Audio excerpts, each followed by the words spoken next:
Dustin. What's up? It is Fat Tuesday in the United States.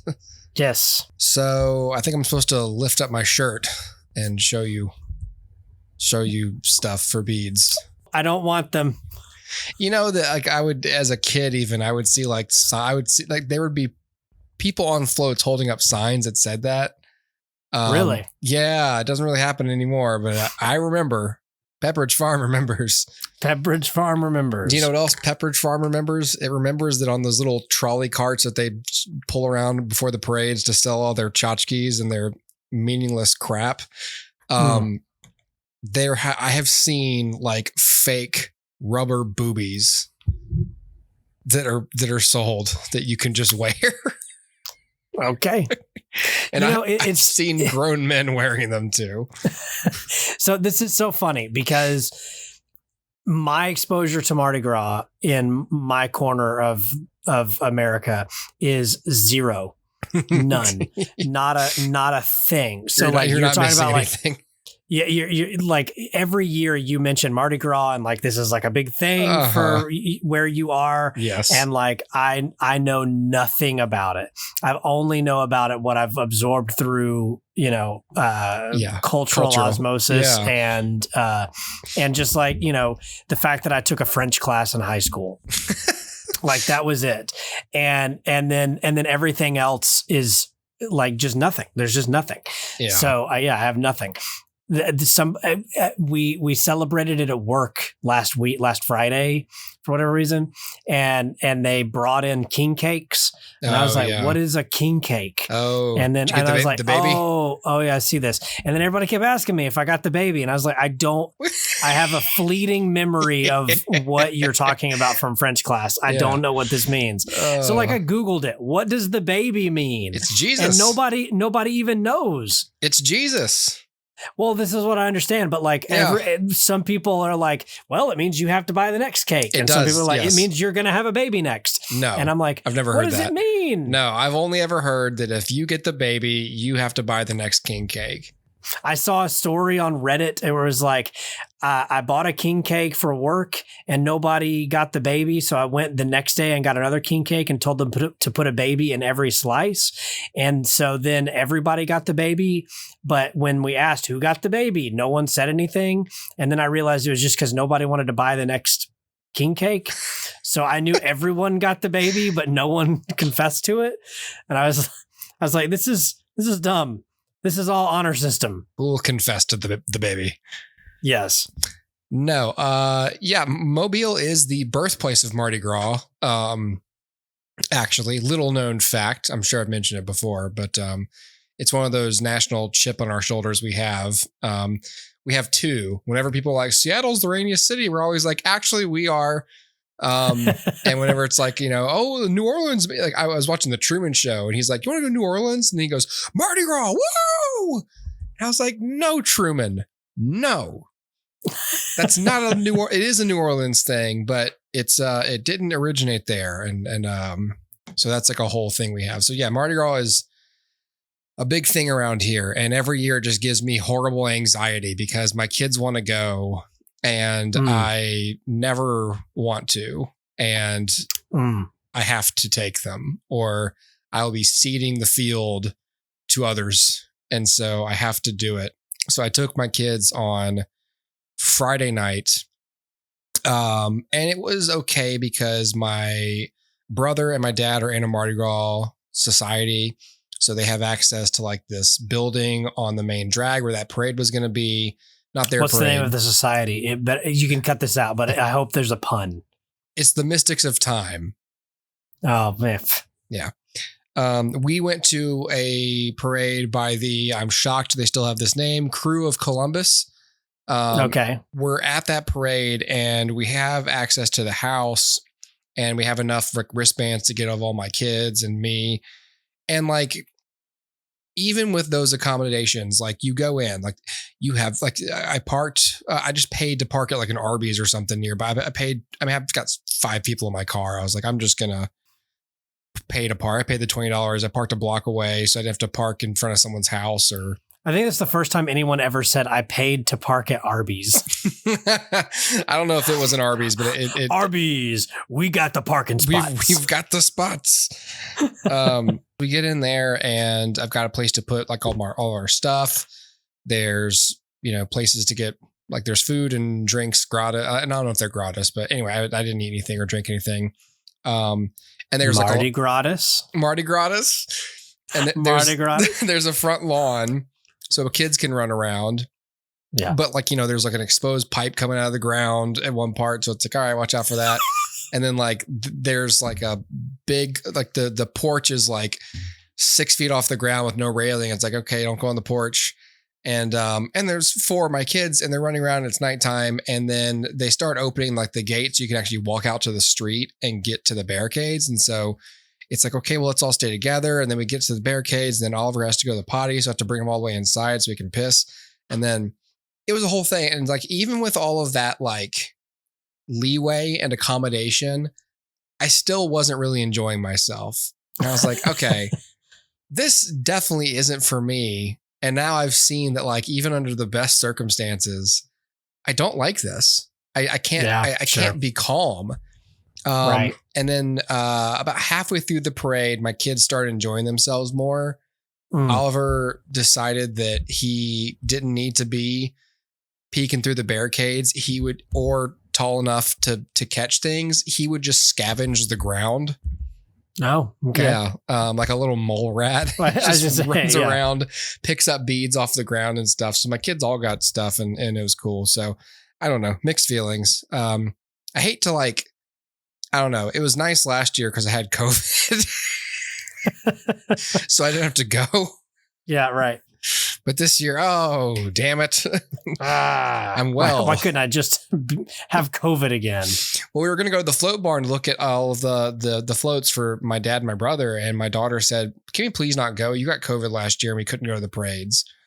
And so I didn't have to go to the float barn, but then I was healthy enough to go to the parade. So yeah. So I did it and I knocked it out and I fulfilled my obligation. So today is Fat Tuesday. There's parades all day. I had to work and it's just like, yeah, we're going to this one parade and that's it. I'm not taking you downtown. And it rained anyway, like at the end of the day. So anyway, anyway. So yeah, by the time people are listening to this, it is beyond Fat Tuesday. It's now Lent, I suppose. So another holiday I know next to nothing about. I know, right? Well, that's what Mardi Gras is all about. Is all about stuffing yourself before doing Lent. They are Mardi Gras is a religious celebration. It is a how does the baby Jesus factor in to Mardi Gras? Yes, I think he gets really drunk and then as a baby. Well, he's a special baby, you know. Okay, sure.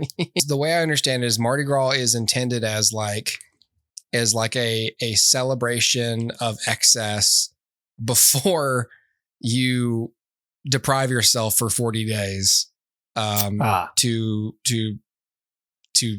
commemorate the 40 days in the desert.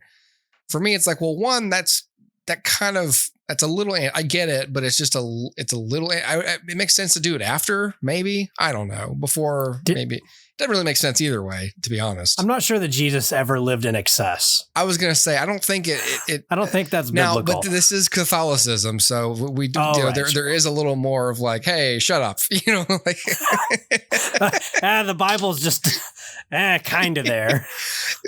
It's like he didn't, but we really like alcohol. So can just give us a hall pass every year.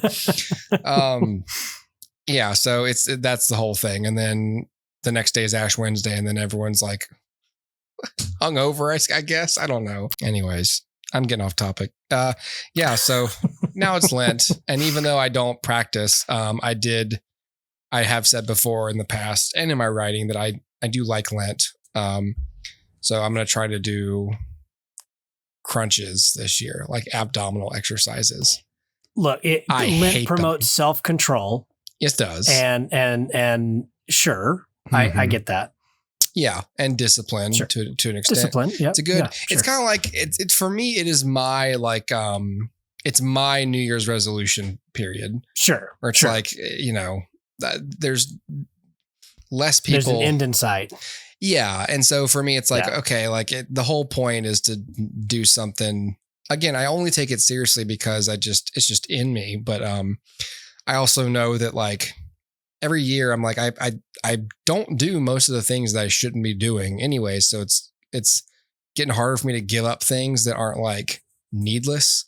Like I enjoy doing this podcast. I'm not going to give up doing the podcast for Lent just because it's hard. It's like, well, but that's not bad for me. You know what I mean?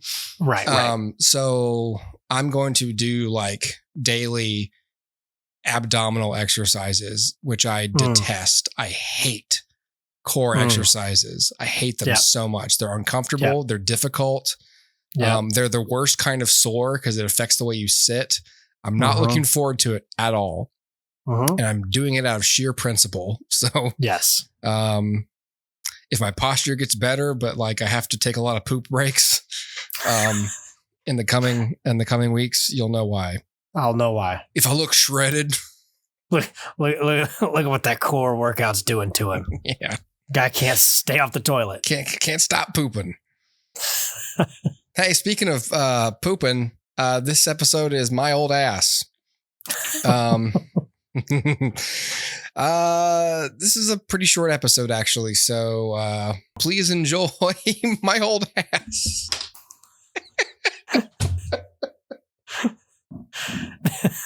There's no way to incorporate that title into a sentence without it sounding hilarious. Have you seen my old ass? What'd you think of my old ass? I hated my old ass. I loved my old ass. I thought I'd be happier at 40. You are happy, and I'm not 40, asshole. You don't look happy. I feel like you're having a midlife crisis. Well, I feel like you're high on mushrooms, so you don't know shit.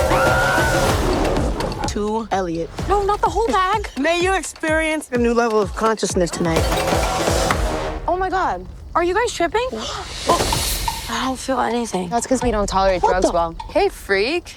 Who are you? Elliot. Dude, I'm you. You're me. What's up? I don't have a gap in my teeth. Yeah, wear your retainer. Left boob, 1 cup smaller than the right. I'm actually kind of hot for being middle-aged. I'm 39 years old. That's not middle-aged. No, that is middle-aged. No, it's not. I am a very young adult. I'm so jealous you guys had good trips. Did you have fun? Yeah. Dude, I know mom can be annoying, but be nice to her. And go hang out with your brothers. Ow, Max! Also, can you avoid anyone named Chad? Good morning, Elliot. Have you met Chad? Elliot, you freak. I put my number in your phone the other night, but I did not know this would work. Wait a minute, hang on. Basement! Dude, I gotta go. You were so lucky. Life will never be the same as it is right now.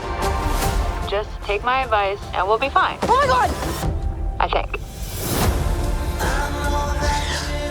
What's going on with you? I just feel like everything that used to make sense doesn't anymore. The only thing you can't get back is time. It goes by so fast. I still need you. I'm literally an idiot. You're not an idiot.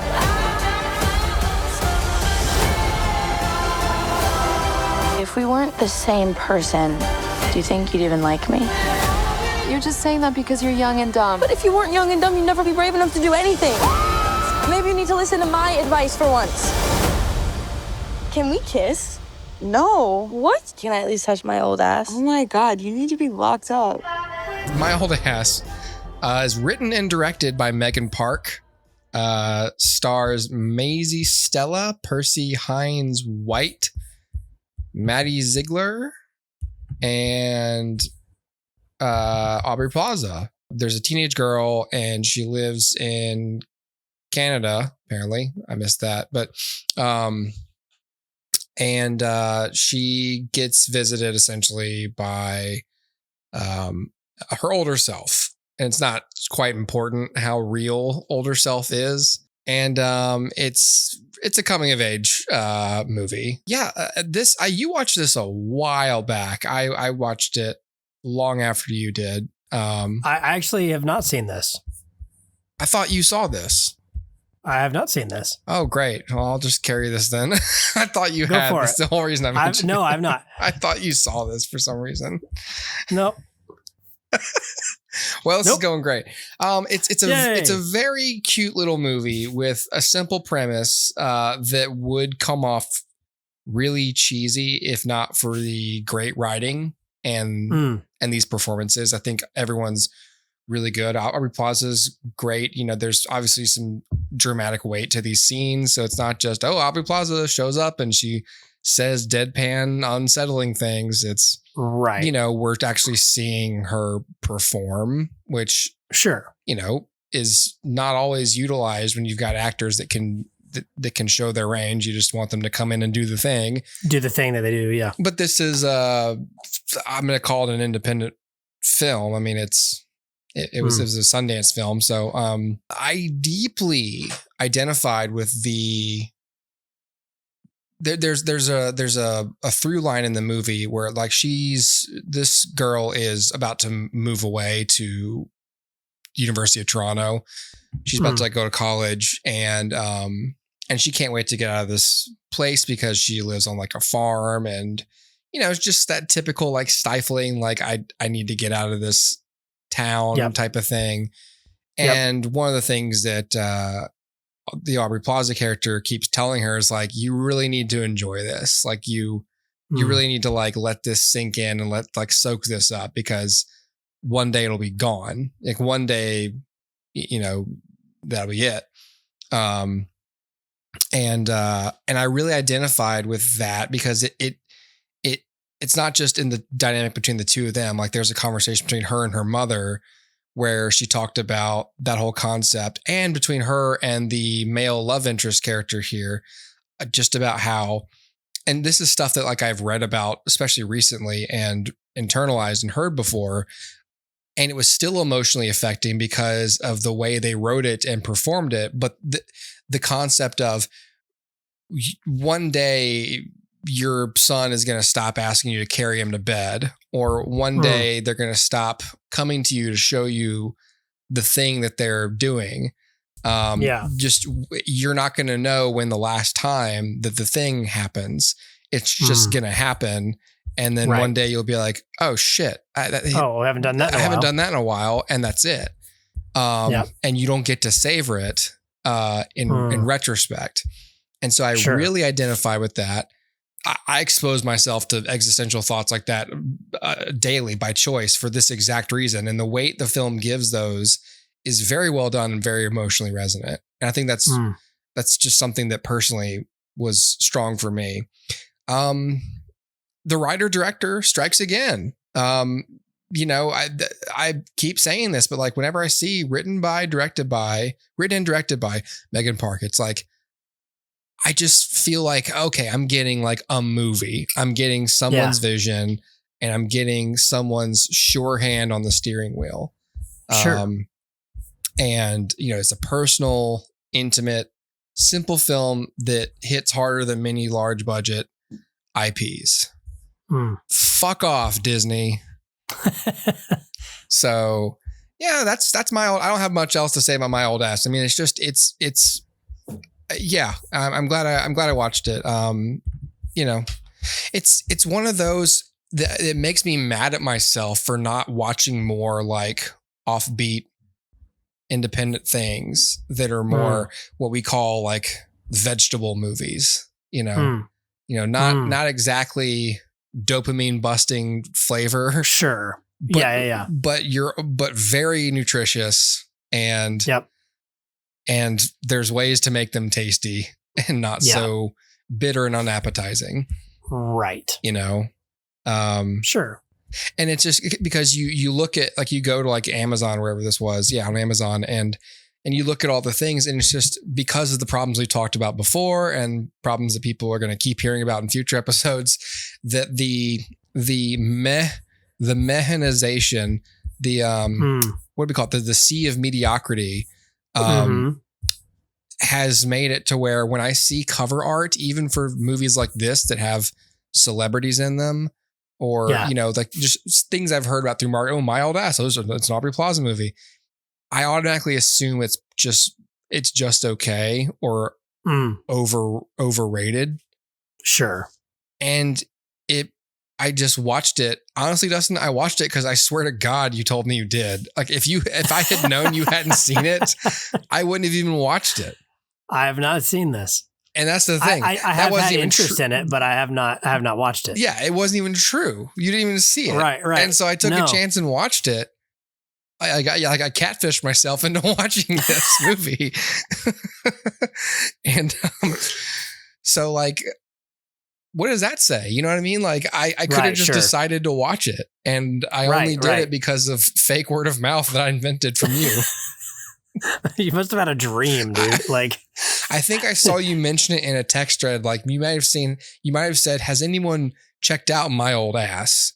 And maybe. I think I retroactively thought like, oh, because Dustin has. Oh, right. Sure. No, Dustin was saying if we had, that's what the text says. Yeah, right. Sure.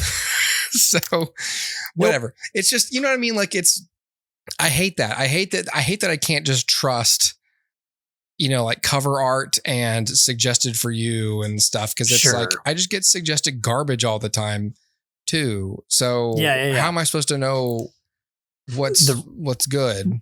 Yeah, exactly. If only I could go into the future and listen to the Hoopercast and listen to and then go back and decide if I want to watch it. Yeah. What if I watched 6 months from now that I would recommend? Now let me go back in time and watch those things. Correct. And record that podcast. Yes. But then that would create a paradox. Well, not within the confines of this movie. I could just say, it's it's fine. There's no rules because the Aubrey Plaza character isn't time traveling. It's more of Ghost of Christmas Future. Yes, it really is. But it's one of those where you just sort of have to like forget, like, oh, how are they talking in real time? Like, where is the other person? It's like, it's not the point. It's right. It's just you can't think about it like that. Suspend some disbelief, please. Sure, right. Get a hold of yourself. Anyways, that's My Old Ass. I'd check it out. Okay. It's vegetables. We talk about homework movies. This is a vegetable movie. Okay.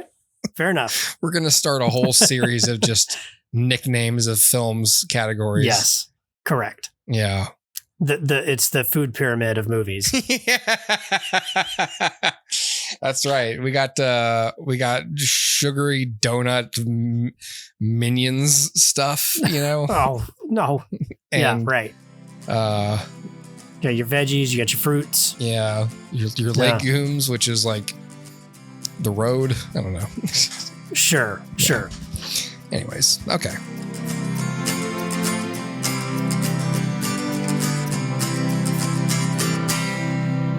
Please enjoy My Old Ass.